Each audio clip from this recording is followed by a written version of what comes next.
This video is going to show you how to use SmartMusic's virtual conductor to record your practice sessions or to record to receive feedback from your teacher.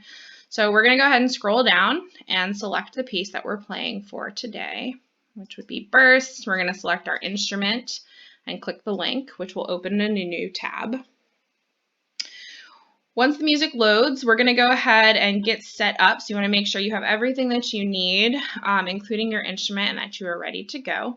In the upper left-hand corner, you can actually increase the number of beats for the count off. So this little clock shows you that it is the count off beat, and we're actually going to increase it just a little bit because the tempo is so fast so that we have a little bit more time to get set up after it starts recording. As I'm recording this, you're going to be able to see live whether the notes are correct or incorrect. So green, red, and yellow notes. We're going to talk about what that means in just a second, but I will be purposely kind of doing some things so that you can see what happens when you make those errors. So let's go ahead and set up our microphone and get ready to record. It's going to ask you what you're doing, so you're going to click melodic through microphone, just leave it on those default settings, and go ahead and click select this mode and device. It tells you to unplug your headphones, so if you've been practicing with the track in your ear, which is definitely a good way to practice, you want to unplug that so that they can test your microphone. Make sure your volume is turned up, and you're going to click this little button. You're going to hear a sound. Good. So once you hear that little whoop, you are ready to go when you get that green check mark. It tells you that if you want to plug your headphones back in so you can hear the play along track, now would be the time to do that. And when you're ready, you're going to hit start.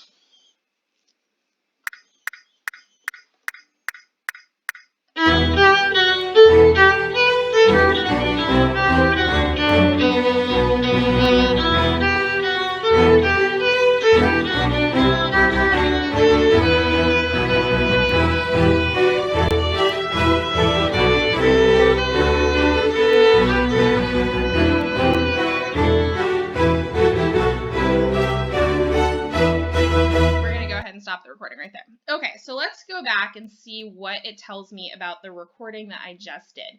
So all of the notes that are in green are the notes that I played correctly. So that means rhythms and notes are correct here. All of a sudden, when we hit line 2 at measure 7 and measure 8, you can see that the notes start to turn red. So this red is actually telling you that you played an incorrect note. So if you click on the note, two little cool practice features it has here is right on the left-hand side, there's a little bubble. You can click that and it will actually bring up a fingerboard diagram to show you how to play that note. So the note D is the correct note, and I would play that with the open D string. Let's go ahead and take a look at this one. So this one, it tells me the wrong note I played. And if I click the fingerboard diagram, it tells me that that note is E, and I would play that with one finger on the D string. So that's a cool little practice tool. On the right-hand side, it also has a little audio tool. So if you click it, it will actually play that specific note for you so you can hear what it sounds like. So let's go ahead and click that one.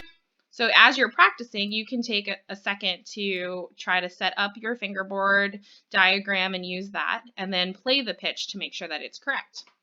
If you look at measure 9, you can see that the note here is actually yellow. What that means is that you played the correct note, but it was behind. So it was a little bit late. So anytime you see these notes that are yellow, it's close, but not quite. And that is involving tempo or rhythm. So you want to make sure that these ones are just maybe played a little bit more on the beat. Okay. A couple things to know in addition to that. After you're done recording, you can go up and take a look at the upper left-hand side. It has information about the recording track that you just did. So I completed 17%, and that's my score. It's not a very good score. So I definitely probably want to record that again after some more practicing. But you also have the feature to save or to delete your recording. So we're going to go ahead and click Save. And it's going to download the file onto your computer for you to upload either for your teacher, or maybe your teacher's having you upload this to another platform like Flipgrid, or maybe you just want to send your recording to somebody to show them what you're practicing and what you're playing. So that is what you could use this saved recording for. If you want to go ahead and record again, you can hit delete. It's going to give you a little prompt, are you sure you want to delete this take? Yes, you're sure, so go ahead and hit delete, or if it's a mistake, you can hit cancel. and it will start over so that you have another opportunity to record.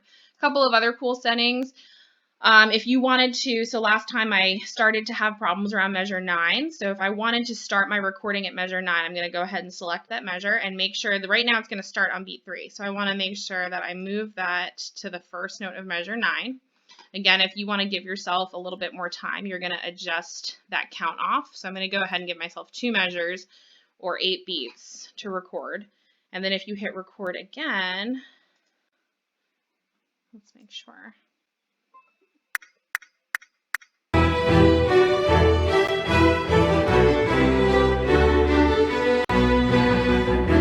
So it'll go ahead and start the recording at measure 9 instead of starting from the beginning.